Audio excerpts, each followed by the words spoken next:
Hello everyone, this is Gaurav Pal from Shaheed Suhrawardy medical college. আজকে আমি আবার চলে আসছি নতুন একটা ভিডিও নিয়ে। আজকের টপিকটাও সেই একই হিউম্যান হার্ট, কিন্তু আজকে হলো চতুর্থ পর্ব। এরপরে আছে আরো 2-3টা পর্ব মনে হয় হবে, তারপরে এই হিউম্যান হার্ট সিরিজটা শেষ হয়ে যাবে। আজকের টপিকটা হলো মায়োজেনিক নিয়ন্ত্রণ বা মানব হৃৎপিণ্ডের মায়োজেনিক নিয়ন্ত্রণ। এই টপিকটা শুধুমাত্র ইন্টারের বইয়ে আছে, মানে এইচএসসি বা একাদশ দ্বাদশ বইয়ে আছে, আর 6 থেকে 10 এর বইয়ে নাই। বাকি যেগুলো এর আগে আলোচনা করেছিলাম সেগুলো হচ্ছে আগের বইয়েও ছিল। তো আজকে আমরা মায়োজেনিক নিয়ন্ত্রণ নিয়ে শুরু করি। ক্লাসটা খুবই ছোট হবে। যদি একদম শুরু করি, যে একদম যদি বাংলায় বলা যায় যে এমন একটি প্রক্রিয়া যার মাধ্যমে হৃৎপেশি নিজেই নিজের সংকোচন ও প্রসারণের উদ্দীপনা বা ইলেকট্রিক ইম্পালসেস বা ইলেকট্রিক পোটেনশিয়াল তৈরি করে।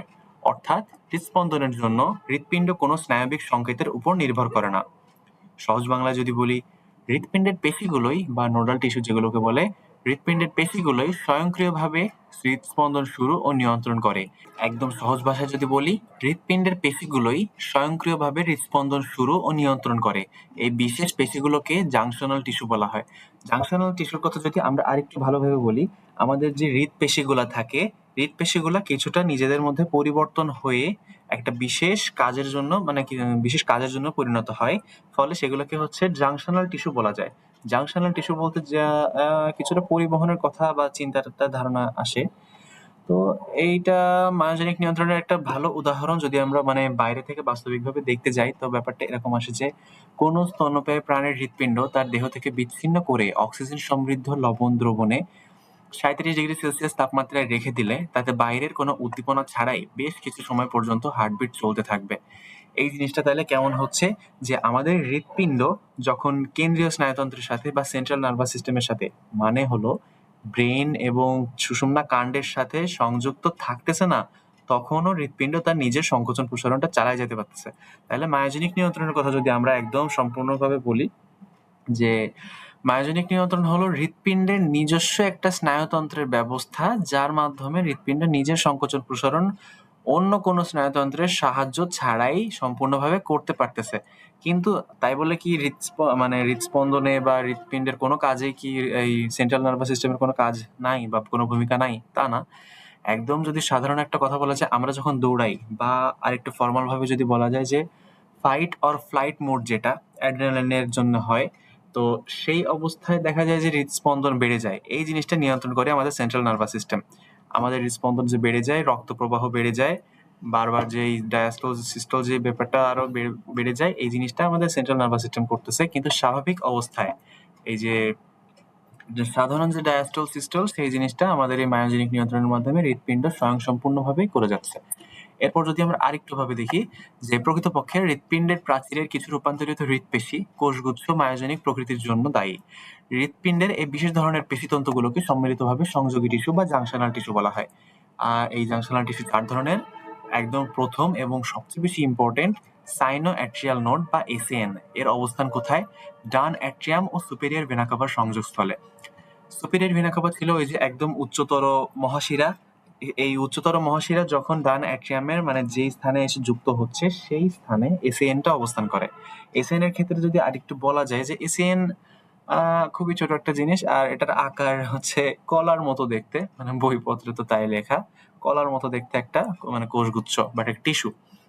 এরপর আসে হলো এটার এই এসএএন এর একদম যেটা গুরুত্বপূর্ণ বেশি যে জিনিসটা, সেটা হলো ন্যাচারাল পেসমেকার হলো এসএএন এর আরেকটা নাম, বা সাইনোআট্রিয়াল নেমের আরেকটা নাম হলো natural pacemaker.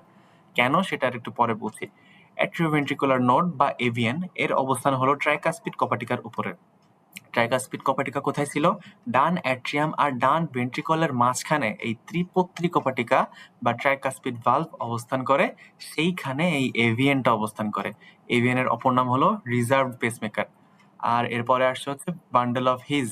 Bundle of his হচ্ছে একটা জালির মতো। এটা কোথায় থাকে? এটা হলো ইন্টারভেন্ট্রিকুলার সিস্টেমে থাকে, মানে দুইটা ভেন্ট্রিকলের মাঝখানে যে দেওয়াল, সেই দেওয়ালে বান্ডেল অফ হিজটা ছড়ানো অবস্থায় থাকে। এরপর আসলে হলো পার্কিনজি ফাইবার। পার্কিনজি ফাইবার কি? পার্কিনজি ফাইবার একটা জালের মতো জিনিস, বান্ডেল অফ হিজের থেকে একটু বেশি জালের মতো জিনিস। পার্কিনজি ফাইবারটা হলো মেইনলি ভেন্ট্রিকলের দেওয়ালে অবস্থান করে, ভেন্ট্রিকলের দেওয়ালে একদম জালের মতো ছড়িয়ে থাকে।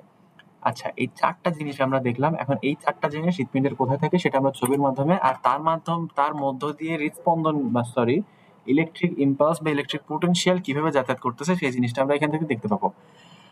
এই ছবিটা হচ্ছে গাজী আজমল স্যারের বইয়ের ছবি, একাদশ দ্বাদশ শ্রেণীর যে বই, সেখানে এই যে একদম প্রথমে দেখা যাচ্ছে যে সুপিরিয়র ভেনা কাভা, এই যে নালীটা, সুপিরিয়র ভেনা কাভা অ্যাট্রিয়ামের যে স্থানে এসে যুক্ত হচ্ছে সেইখানে এসএ নোডটা অবস্থান করতেছে। এরপরে এভি নোড, এভি নোড হচ্ছে ডান অ্যাট্রিয়াম আর ডান ভেন্ট্রিকলের মাঝখানে যে ট্রাইকাসপিড কপাটিকা, সেই ট্রাইকাসপিড কপাটিকার কাছে এভি নোডটা অবস্থান করতেছে। এরপরে যে bundle of his, bundle of his এই যে দুইটা ভেন্ট্রিকলের মাঝখানের যে দেওয়াল, এই দেওয়ালে বান্ডল অফ হিজ অবস্থান করে। আর পার্কিনজি তন্তু হলো এই যে ভেন্ট্রিকলের যে দেওয়াল, ভেন্ট্রিকলের দেওয়ালে পার্কিনজি তন্তুটা এই যে জালের মতো ছড়িয়ে থাকে। এখন আমরা দেখি যে এই হৃদস্পন্দনের জন্য লাগে তো মেইনলি ইলেকট্রিক ইম্পালস বা বৈদ্যুতিক উদ্দীপনা। এই বৈদ্যুতিক উদ্দীপনাটা কোথায় তৈরি হচ্ছে এবং কোথা থেকে কোথায় পৌঁছাচ্ছে। এখন এই জিনিসটা মানে ইলেকট্রিক ইম্পালসটা সর্বপ্রথম এবং প্রধানত তৈরি হয় এসএ নোডে। এই এসএ নোডে ইলেকট্রিক ইম্পালসটা তৈরি হয়। এরপরে যে তীর চিহ্ন দেখা যাচ্ছে, এসএ নোড থেকে ইলেকট্রিক ইম্পালসটা এভি নোডে পৌঁছায়। এভি নোডে পৌঁছায়, এভি নোড থেকে ইলেকট্রিক ইম্পালসটা বান্ডল অফ হিজের মাধ্যমে, এই যে দেয়ালের মাধ্যমে, যে আলটিমেটলি পার্কিনজি ফাইবারে যে ছড়ায় যায়। ফলে এই পার্কিনজি ফাইবার মানে হচ্ছে ভেন্ট্রিকলে চলে যায়, ভেন্ট্রিকল থেকে সারা হৃৎপিণ্ডে মোটামুটি একটা অ্যাক্সেস থাকে। ফলে হৃৎপিণ্ডের সিস্টোল ডায়াস্টোলটা সম্পন্ন হইতে পারে। ইলেকট্রিক ইম্পালসটা মায়োকার্ডিয়ামে যে তার পেশিগুলোকে সেগুলোকে উদ্দীপ্ত করে, ফলে সেগুলো সংকোচন প্রসারণ করতে পারে। আবার যদি বলি এসএ নোড থেকে, এসএ নোড প্রধানত হচ্ছে ইলেকট্রিক ইম্পালস তৈরি করে। এসএ নোড যদি নষ্ট হয়ে যায় কোনো কারণে, তখন এভি নোড কাজ করে। এর জন্য হচ্ছে এসএ নোডকে বলা হচ্ছে পেস মেকার। পেস মানে গতি আর মেকার মানে যা তৈরি করে। হৃৎপিণ্ডের গতি তৈরি করে এই এসএ নোড, এটাকে বলা হচ্ছে এজন্য ন্যাচারাল পেসমেকার। আর এভি নোড মানে, আর এভি নোডের আরেকটা নাম ছিল হচ্ছে সংরক্ষিত বা রিজার্ভ পেসমেকার, মানে হচ্ছে এসএ নোড যখন কাজ করতেছে না তখন রিজার্ভ পেসমেকারটা কাজ করতেছে। তাহলে কি হচ্ছে, এসএ নোড থেকে বৈদ্যুতিক উদ্দীপনা তৈরি হচ্ছে, সেটা এভি নোডে পৌঁছাচ্ছে, এভি নোড থেকে বান্ডল অফ হিজ হয়ে পার্কিনজি ফাইবারে চলে যাচ্ছে। ফলে এই এসএ নোড থেকে বৈদ্যুতিক উদ্দীপনাটা আলটিমেটলি সারা হৃৎপিণ্ডে পৌঁছে তার সংকোচন প্রসারণ কাজটা করতে পারতেছে। এরপরে আমরা একটা ছোট রেখাচিত্র দেখব। এই ব্যাপারটা কিরকম, যে একদম প্রথমে যখন বৈদ্যুতিক ইম্পালসটা তৈরি হইলো, সেই ইম্পালসটা এভিএন এ পৌঁছাইতে মোট 0.03 সেকেন্ড লাগে।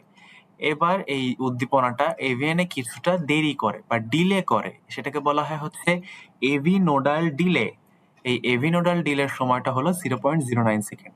এরপর এভিএন থেকে এই উদ্দীপনাটা আবার এই বান্ডল অফ হিজে পৌঁছায়, তা সেটাকে বলা হচ্ছে, সেই সময়টা হচ্ছে 0.04 সেকেন্ড। আর বান্ডল অফ হিজ থেকে তো পার্কিনজি ফাইবারে চলে যাচ্ছে।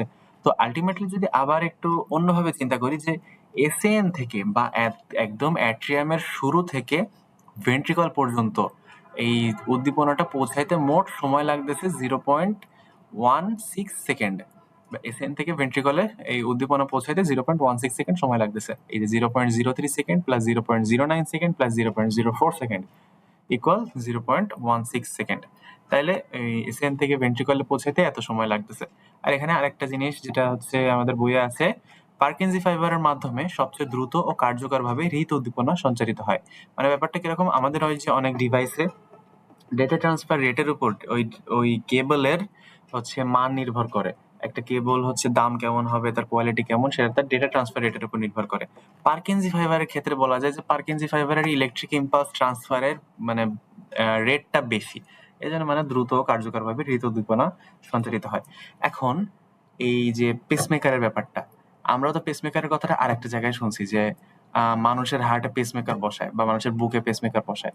তাহলে পেসমেকারের ব্যাপারটা ওখানে কেমন হচ্ছে, যে এই যে আমাদের যখন এসএন কাজ করতেছে না বা এভিএন অনেক কম কাজ করতেছে, এসিএন এর নষ্ট হওয়ার পরেও এভিএন তার কাজ চালাইতে পারতেছে না, তখন বাইরে থেকে আরেকটা যন্ত্র, যেই যন্ত্রটা ইলেকট্রিক ইম্পালস তৈরি করে হৃৎপিণ্ডের সংকোচন প্রসারণ চালাই যাবে, সেই জিনিসটাকে আর্টিফিশিয়াল পেসমেকার হিসেবে মানুষের বুকে বসানো হয়। আর্টিফিশিয়াল পেসমেকার এই লেকচারে যোগ করা যেত, কিন্তু সেটা আমার মনে ছিল না, আমি সেটা সামনের লেকচারে কোনো একটা লেকচারে যোগ করে দিব। তো আজকের জন্য এইটুকু ছিল। আর এই টপিকটা এখানে শেষ হচ্ছে, মায়োজেনিক নিয়ন্ত্রণ। সামনের আর মনে হয় আর একটা দুটো ভিডিও হইতে পারে, তারপরে এই হার্টের সিরিজটা শেষ হয়ে যাবে, তখন আমরা নতুন করে একটা টপিক শুরু করব। তাহলে আজকের জন্য এটুকুই। Thank you, keep learning. আর কোনো সাজেশন থাকলে অবশ্যই বলবেন।